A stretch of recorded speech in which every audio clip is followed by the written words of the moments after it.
বলুন কি করতে পারি? চন্দন বাবুর কেসটা ঠিক কি হলো? না মানে আমরা তো এসে এফআইআর করে গেছিলাম, বিপাশাদি নিজে এসেছিল এফআইআর করতে, তারপরেও কেন আপনারা কোনো স্টেপ নিলেন না? আপনি কি আমাকে থ্রেট করতে এসেছেন নাকি? দেখুন, আপনি যদি থ্রেট মনে করেন তাহলে থ্রেট, আমাদের তো কিছু করার নেই। আপনি কেন বলুন তো আপনার কোনো কাজ করছেন না? যেই কাজগুলো ডিউ আছে সেগুলো করার কেন প্রয়োজন মনে করছেন না? আপনি বুঝতে পারছেন একজন মহিলাকে দেখে তার কি অবস্থা? সে নির্যাতিত হচ্ছে, তারপরেও আপনারা কিছু করছেন না। দেখুন, কেউ যদি পার্সোনাল রিলেশন করে রাখে কারোর সাথে তাহলে তো আমাদের কিছু করার নেই।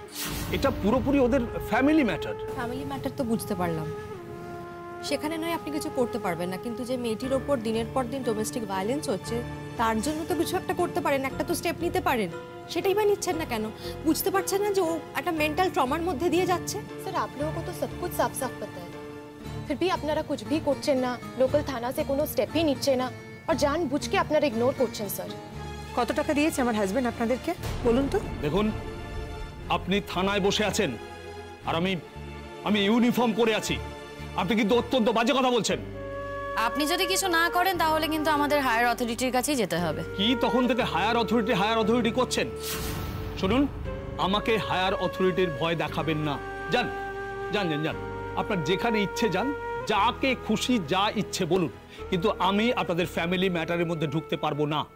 এই যে আপনার স্বামী বিয়ে করেছেন, একটা বাচ্চা আছে, অনেক দিনের কেস এটা, আর আপনি হঠাৎ করে এখন জানতে পারলেন, এরকম তো হতে পারে না। আমার তো মনে হয় আপনি আগেই জানতেন কিন্তু গুরুত্ব দেননি। এখন আপনার স্বার্থে ঘা লেগেছে তাই আপনি এই সমস্ত কথা বলছেন। আপনি দায়িত্ব নিয়ে বলছেন তো কথাগুলো? হ্যাঁ, দায়িত্ব নিয়েই কথাগুলো বলছি। আর এখন আপনারা আমাকে থ্রেট করছেন, আমি যদি স্টেপ না নিই তাহলে আপনারা আমাকে দেখে নেবেন। স্যার, আপনাকে থ্রেট করা হচ্ছে না, কিন্তু আপনি যদি মনে করেন এই থ্রেট শব্দটা প্রয়োগ করলে আপনার যদি ভালো লাগে, আপনি যদি মনে করেন আপনাকে থ্রেট করা হচ্ছে, তাহলে করা হচ্ছে। আমরা কি করব বলুন তো? মানে আপনি যদি আপনার কাজ না করেন, আমাদের তো হায়ার অথরিটির কাছে যেতে হবে, তা না হলে আমরা কি করব আপনি বলুন? একটা মেয়ের জীবনে না দুর্যোগ ঘটে গেছে, চোখের সামনে দেখতে পাচ্ছি স্যার, ও নির্যাতিত হচ্ছে।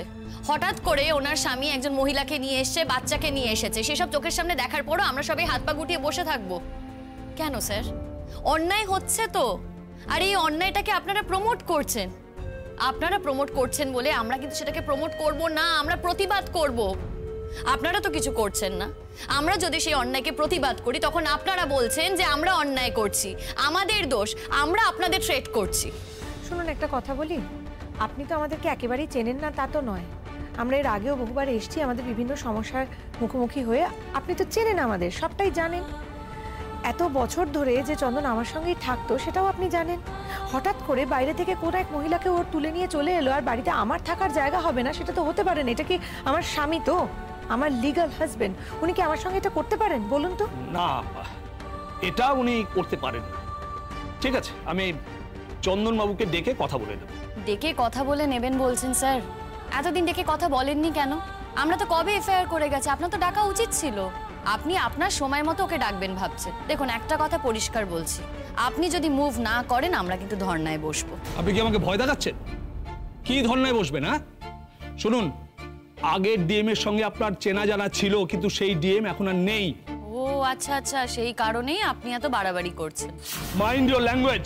অনেকক্ষণ ধরে ভদ্রভাবে কথা বলছি, আর কিন্তু ভদ্রভাবে কথা বলতে পারবো না স্যার।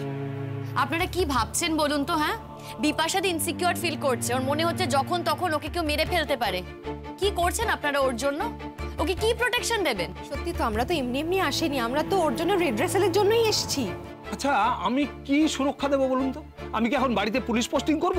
সেটা তো আপনার জানার কথা। আপনি নিজে পোস্টিং এ থাকবেন নাকি অন্য কাউকে পোস্টিং এ দেবেন, এটা তো আপনার কাজ, আপনি ঠিক করবেন। আপনি কাকে কি বলছেন বুঝতে পারছেন? আমি কিন্তু এই থানার ওসি, আর আপনি আমাকেই বলছেন। দেখুন স্যার, আমরা কিছুই বলছি না, আপনি থানার ইনচার্জ, এবার আপনি ঠিক করবেন আপনি কি করবেন। একজন নাগরিক ইনসিকিউরিটিতে ভুগছে, তাই লোকাল থানা হিসেবে আপনার ঠিক কি করা উচিত সেটা আপনি ডিসাইড করুন। একটা রাত আমি ঘুমোতে পারছি না ও বাড়িতে, আমার সবসময় মনে হচ্ছে ওরা আমাকে মেরে ফেলবে। আচ্ছা, আপনি তো অনেকগুলো বছর ওনার সঙ্গে আছেন, এতদিন কিছু মনে হয়নি? মানে আপনি তো ওনার সঙ্গে ঘুরেও বেড়াতেন বিভিন্ন জায়গায়, তো এখন হঠাৎ কেন মনে হচ্ছে যে ওরা আপনাকে মেরে ফেলতে পারে? এইসব বাড়াবাড়ি না। आपको कैसे पता सर? नहीं मतलब যার সাথে ইনসিডেন্টটা হয়েছে ও তো নিজে কমপ্লেন করছে, আর একটা আদমি ইতনা দিন ওর সাথে থাকলো, अब अचानक और दूसरी बीवी और बच्चा को लेकर এসে গেল। ये आपको ज्यादा नहीं लग रहा है सर? আচ্ছা, আপনি তো কোনো কাজ টাজ করেন না। তো তার জন্য কি আছে? তার জন্য অত্যাচার করা যায়। না না, আমি আপনাদের ভালোর জন্যই বলছি। আপনারা বরং বিষয়টা মিউচুয়ালি মিটিয়ে নিন। দেখুন, এফআইআর করেছেন, এরপরে ধরা টরা পড়ে গেলে উনি কি আর আপনার প্রাপ্যটা আপনাকে দিতে চাইবে? না, কেন দিতে চাইবেন না সেটাই তো আমার প্রশ্ন। কেন দিতে চাইবেন না? আমাদের তো এখনো লিগালি বিয়েটা রয়েছে। ও চাইবে কি চাইবে না সেটা বড় কথা নয়। আইন অনুযায়ী ওর আমাকে যেটা দেওয়া উচিত, যেটা আমার প্রাপ্য, সেটা তো ওকে দিতেই হবে। একটা কোথা থেকে কোন মহিলাকে তুলে এনে ও নিজের স্ত্রী পরিচয় দিয়ে বাড়িতে রেখে দিয়েছে, তার মানে তো এই নয় যে আমার আইনগতভাবে যে অধিকারগুলো আমার প্রাপ্য সেখান থেকে আমি বঞ্চিত হব। এটা তো ওর বা আপনার কথা নয়, এটা তো আইনের কথা। এটা কি যে কোনো মূল্যে পরিবর্তন হতে পারে? দেশে তো একটা আইন কানুন বলে ব্যাপার আছে। সবাই কি আপনার মতো কথা বলবে নাকি? আপনি কিন্তু তখন থেকে আমাকে যা নয় তাই বলে যাচ্ছেন। আপনিও তো সম্মান করছেন না স্যার, আপনিও তো অসম্মানজনক কথা বলে যাচ্ছেন তখন থেকে। কি বলছেন আপনি এই বিষয়টা মেনে নিতে? এই বিষয়টা আপনি ওকে মেনে নিতে বলছেন কেন? না ও চাকরি করে না, তাহলে ভরণ পোষণের দায়িত্ব কেন নিয়েছিল বলুন? দেখুন, আমার এখন অনেক জরুরি কাজ আছে। আপনারা এসছেন, আপনাদের কথা শুনলাম, দেখছি আমি কি করতে পারি। দেখুন, এটাও তো আপনার কাজের মধ্যে পড়ে। আপনাকে আমরা সুযোগ দিলাম, কিন্তু আপনি সেই সুযোগটা অ্যাভেল করতে পারলেন না। তাই আমাদেরও না কিছু করার নেই, আপনার হায়ার অথরিটিকে আমাদেরও ফোন করতে হবে। করুন না, করুন। আচ্ছা, তখন থেকে কি আপনি আমাকে ভয় দেখাচ্ছেন? আপনি করে নিন, কাকে ফোন করার আছে, কি করার আছে করে নিন, করে নিন। আন্দাজ করেছিলাম জানেন তো স্যার, যে এখানে এসে কোনো কাজ হবে না এবং আপনার কাছ থেকেও নম্বরটা পাবো না, সেই কারণেই বাইরে থেকে নম্বরটা জোগাড় করে এনেছি। আপনার ভরসায় আসিনি। এসপি স্যারের নাম্বার আমার কাছে আছে এবং আমি ফোনটা করছি।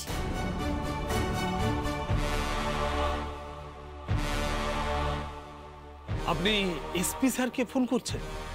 ওরে বাপরে! আর আমি একবারে ভয়ে টেবিলের তলায় গুটিয়ে পড়বো? হ্যাঁ, আপনি টেবিলের তলায় গুটিয়ে পড়বেন না কি করবেন সেটা আপনার ব্যাপার, কিন্তু আমাদের যে কাজটা করার কথা সেটাই করছি। উনি আমাদের জন্য কিছু করবেন না রে, ছাড় না, বাদ দে না। উনি তো করা বা না করার কেউ নন, উনি একটা পজিশন হোল্ড করেন, সেই জন্যই ওনার কাছে আমরা এসেছি। উনি আমাদের সাহায্য করতে বাধ্য। ওনার জায়গায় যে থাকবে সেই করবে।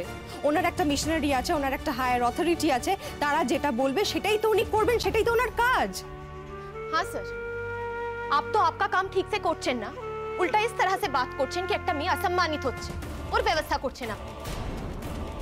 দাঁড়াই, ফোনটা করছি।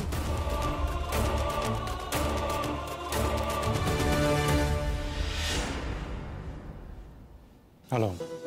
হ্যালো, নমস্কার স্যার, আমার নাম Shimul Banerjee. Yes. What can I help you with? Sir, আমরা লোকাল থানায় এসেছিলাম, এখানে জাস্টিস না পেয়ে আপনাকে ফোন করেছি। আমরা শ্রীরামপুরে থাকি, চণ্ডীতলা। আসলে স্যার, আমার দিদি বিপাশা মিত্র, 12-13 বছরের বিবাহিত জীবন, কিন্তু হঠাৎ করে একদিন ওনার হাজব্যান্ড আরেকটি বউ এবং বাচ্চাকে নিয়ে বাড়িতে চলে আসে। কাউকে কোনো কিছু জানায়নি এই বিয়ের ব্যাপারে, এবং এখন আমার এই দিদিকে বলা হয় বাড়ি ছেড়ে চলে যাওয়ার জন্য। আমরা আপনাদের লোকাল থানায় এফআইআর করেছি, কিন্তু তাও কোনো স্টেপ নেওয়া হয়নি। উল্টে আমার দিদিকে বলা হচ্ছে যাতে সবকিছু মানিয়ে চলে। দেখুন, কেসটা কি অবস্থায় সেই বিষয়ে তো আমি কিছু জানি না। সেটা জানতে হলে আমাকে লোকাল থানা ওসির সাথে একবার ডিটেলসে কথা বলতে হবে, কারণ ফোনের উপরে আপনি যা বলছেন সেটাতে আমি স্পষ্ট করে কিছু বুঝতে পারছি না। আপনি একটা কাজ করুন, আপনি চাইলে আমার অফিসে চলে আসতে পারেন, সামনাসামনি বসে কথা হয়ে যাবে। হ্যাঁ স্যার, বলছি আপনি কবে সময় দেবেন সেটা যদি একটু বলেন। কাল আসুন। জেনারেলি আমি অফিসে 2টোর পর বসি, সকালে রাউন্ড টাউন থাকে। কাল 3টে নাগাদ চলে আসুন। আপনি এসপির অফিস কোথায় জানেন তো? হ্যাঁ হ্যাঁ, জানি চিনি আমরা। চলে আসবো স্যার, একদম 3টের সময় চলে আসবো। ঠিক আছে। বাই দ্য ওয়ে, ভিকটিম কে বললেন আপনি? আমার দিদি বিপাশা মিত্র। ওকে, ঠিক আছে, ওনাকে নিয়ে চলে আসুন, সামনাসামনি কথা হয়ে যাবে। Thank you sir. ওনার অফিসে কালকেই যেতে বলেছেন। দেখুন, আপনাদের একার কথাতে তো কিছু হবে না। উনি বললেন, আমারও তো কিছু বলার আছে। হ্যালো, আমি এসপি স্যার বলছি।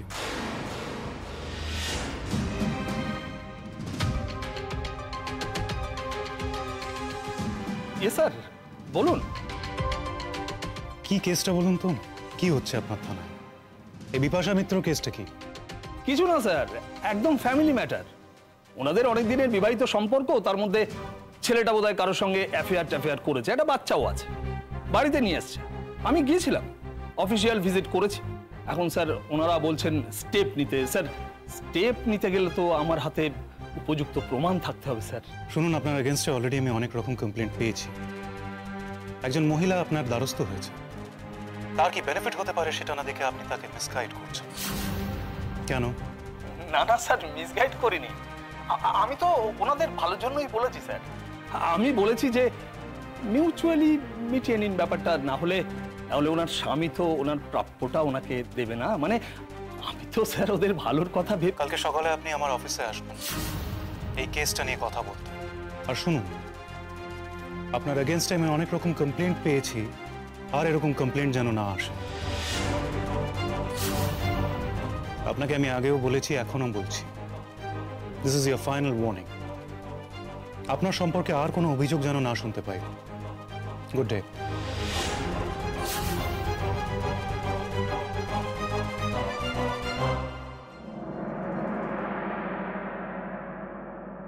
কি হলো? সকাল থেকে যদি তুমি রান্নাঘরটা জুড়ে রান্না করো, আমি রান্নাটা কোথায় করব? তা কি করব বলো? তুমি তো আর আমার রান্নাটা করে দেবে না, তাই আমার খাবারের ব্যবস্থাটা আমাকেই করতে হবে। তুমি ভাবলে কি করে আমি তোমার জন্য রান্না করব? তুমি বা ভাবলে কি করে আমি সারা দিন সারা রাত না খেয়ে দিয়ে বসে থাকবো? একটা লোক রোজগার করছে আর সবাই মিলে বসে বসে খাচ্ছে। ঠিকই তো, একটা লোক রোজগার করছে আর সবাই মিলে বসে বসে খাচ্ছে, সেটা তো কথা ছিল না ভাই। ওই লোকটার রোজগারে আমি, আমার শাশুড়ি আর উনি তিনজনে খেতাম। মাঝখান থেকে তুমি তোমার বাচ্চা নিয়ে উড়ে এসে জুড়ে বসলে। দুটো মানুষের চাপটা তো কম কথা নয় না। কিন্তু তুমি যখন এতটা ফিল করছো, তুমি একটা কাজ করতে পারো, কিন্তু একটু রোজগার করে নিজের স্বামীর পাশে দাঁড়ানোর চেষ্টা করতে পারো। এই যে শুনছো, শুনতে পাচ্ছ কি বলছে? আমি রোজগার করব, টাকা ইনকাম করে আনবো, আর ও বসে বসে খাবে। এমায়ে কি? কোথায় আমি বললাম যে আমি বসে বসে খাবো? তা তো আমি একবারও বলিনি। চাইলে আমি রোজগার করতেই পারি, এমন কিছু বড় ব্যাপার নয়, কিন্তু আমার ভরণ পোষণের দায়িত্বটা তো ওরই নেওয়ার কথা। এটা আমার অধিকারের জায়গা, আমি কেনই বা ছাড়তে যাবো বলো দেখি? ও, তোমার অধিকার আছে আর আমার নেই? হ্যাঁ থাকতো। যদি দুটো বিয়ে এই সমাজে স্বীকৃত হতো তাহলে নিশ্চয়ই থাকতো। সেটা তো স্বীকৃত নয়, কি করে বলি বলো? যদি দুটো বিয়ে স্বীকৃত হতো তাহলে আমি জোর গলায় বলতাম যে তোমারও ভরণ পোষণের দায়িত্বটা ওরই নেওয়ার কথা। বলতে পারছি না গো। বলো বৌমা, কি করতে হবে বলো। কোন বৌমাকে বলছো একটু মেনশন করে বলো এখন। আচ্ছা, তুমি কি চাও বলো তো? হ্যাঁ, সকালবেলা উঠেই রান্নাঘরে ঢুকে পড়েছো, রান্না করতে শুরু করেছো, ছেলেটা তো খেয়ে বেরোবে নাকি? ও শান্তি করতে চায়, এই সংসারে যেন শান্তি না চায় সেটা চায়।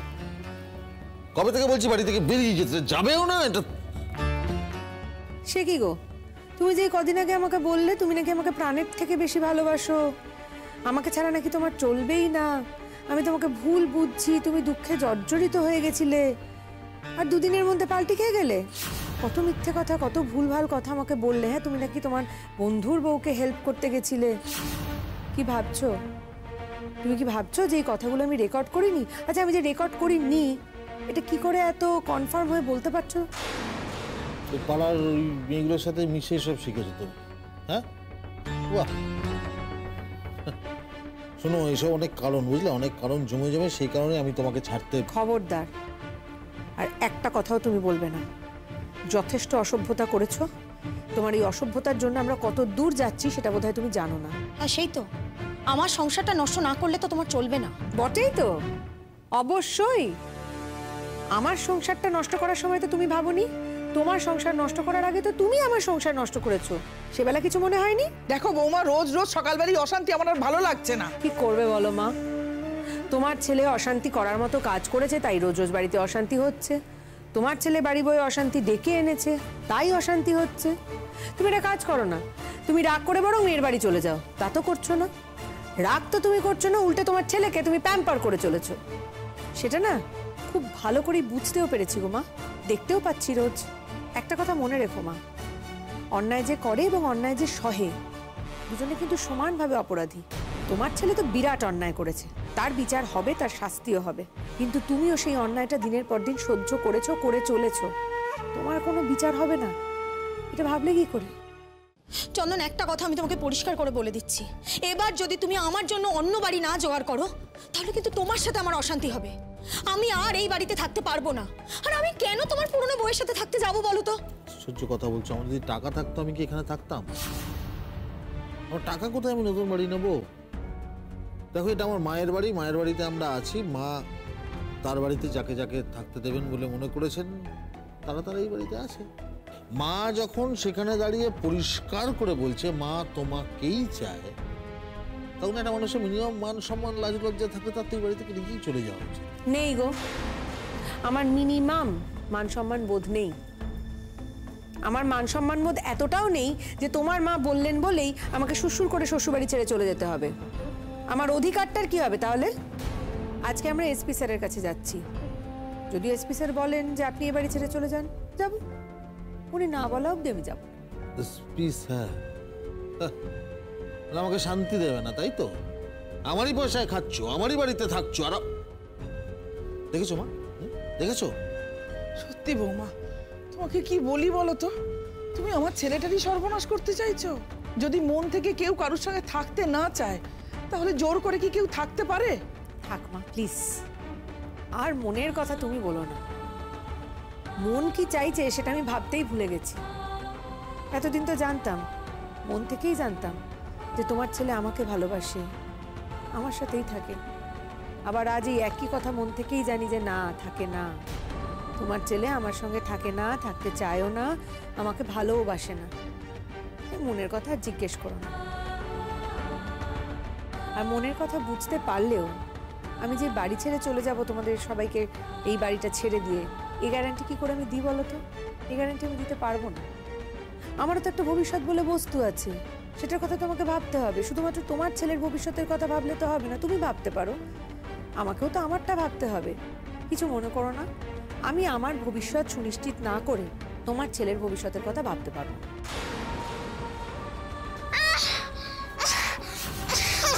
কি হয়েছে? হ্যাঁ, কি হয়েছে? কি দেখি দেখি, এদিকে আয়, এদিকে আয়। আরে কি করেছিস?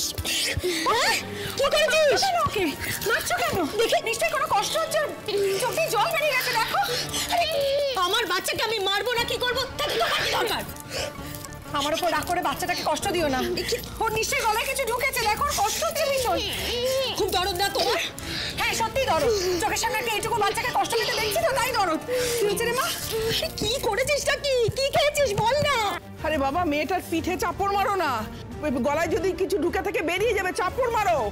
কি হলো? কি কি সর্বনাশ! ঈশ্বর, দেখো দেখো আমার মেয়েটার কি হলো, কে জানে। আমি তো এখানে অভিশাপ আছে, সব যাচ্ছে আমার মেয়েটার ওপর দিয়ে। দেখি ওরা ভাবে ঝাঁকিও না, ওকে ওরা ভাবে ঝাঁকিও না, ঝাঁকিও না। গলায় যদি কিছু ঢুকে থাকে ও ভিতরে চলে যাবে, আর এরা ভাবে ঝাঁকিও না গো। এই তুমি চুপ করো, তুমি আমাদের ব্যাপারে একদম কথা বলতে আসবে না। মা দেখি কি হয়েছে? তুমি না আমার সঙ্গে গলা উঁচিয়ে কথা বলো না কিন্তু। তুমি চুপ করো। এই তোমরা দুজন ঝগড়াঝাটি করা বন্ধ করো তো। তোমার বয়ফ্রেন্ডকে বারণ করো ঝগড়াঝাটি করতে। বয়ফ্রেন্ড? হাজবেন্ড? আমি তো জানি বয়ফ্রেন্ডই। যাকে এখন বাচ্চাটার কি হয়েছে আগে দেখি। কি রে মা, এদিকে আয়, এদিকে আয় তো, এদিকে আয়। দেখি তো গলায় কি আটকেছে, দেখি। হাঁকর হাঁকর হাঁকর হাঁকর। এই দেখি দেখি দেখি দেখি, বাচ্চাটা হয়তো হয়তো এদিকে আয়। হ্যাঁ দেখি, হাঁকর হাঁকর হাঁকর হাঁকর। দেখি বাবা, হাঁকর একটু। মেয়েটা তো আমার নিঃশ্বাসই নিতে পারছে না। এই যে দেখো না, একটু দেখো না, ও কি হলো কি দেখো না। দেখবো, কি দেখবো আমি? তুমি এতক্ষণ কি করছিলে? ও কি নিয়ে খেলছে না খেলছে তুমি দেখবে না? তুমি আমাকে শাসন করছো? হ্যাঁ, আর তোমার পুরনো বউ সকাল থেকে অশান্তি করছে, রান্নাঘরে কাজ করতে দিচ্ছে না। আমি কি করবো? বাচ্চাকে দেখবো কি করে? সব শেষ করে দেবে, সব শেষ করে দেবে। মিটিং ছিল জরুরি, সেটাও চলে যেতে পারবো না। এদিকে এসো তো একটু। হাঁ করো দেখি, একটু বড় করে হাঁ করো, হাঁ করো হাঁ করো। ও বাবারে, ওর গলায় কিছু একটা ঢুকে রয়েছে, মুখে হাত দিয়ে বার করো। কই দেখি। আরে কি করবো, আঙুলি তো দিতে দিচ্ছে না মুখে। ছাড়ো ছাড়ো, হাঁ করো, বড় বড় বড়। বড় করে বড় করে, একটু একটু একটু।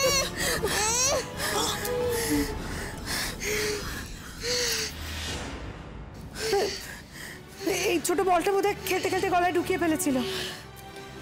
তুমি একটু যাও তো, চোখে মুখে একটু জল দিয়ে দিতে বলো তোমার মাকে। তুমি খুব ভালো। আমাকে আর ভালো বলো না, আমি পারলাম তো কি হয়েছে। আমাকে ভালো বলো না, এত লোকের সামনে আমাকে ভালো বলছো, দেখছো তো সবাই আমাকে কত খারাপ বলছে।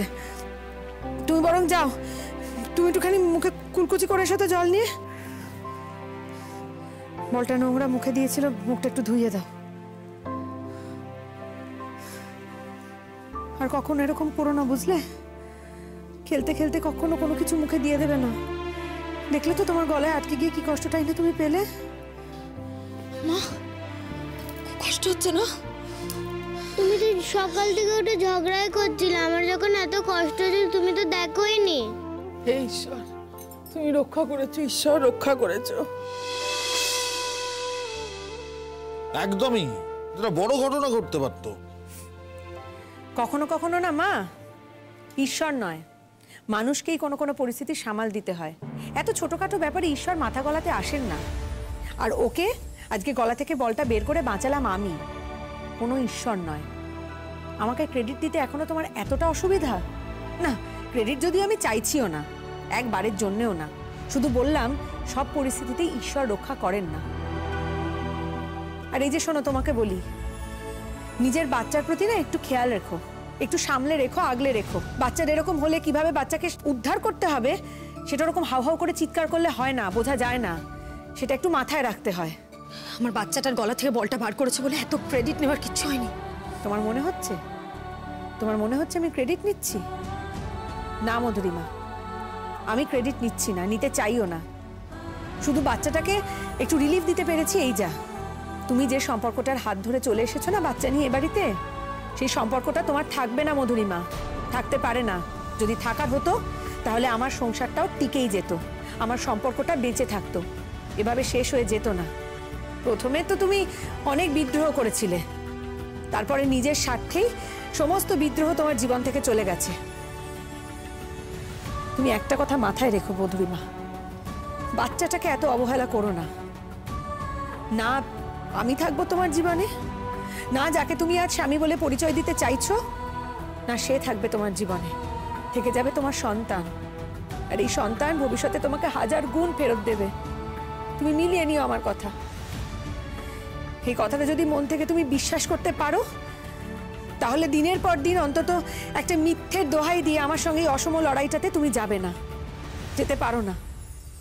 আর একটা কথা বলি, আজকে আমার জীবনে যা ঘটেছে মধুরিমা, সেটা যে ভবিষ্যতে তোমার জীবনে ঘটবে না, এ কথা কিন্তু তুমি হলপ করে বলতে পারো না।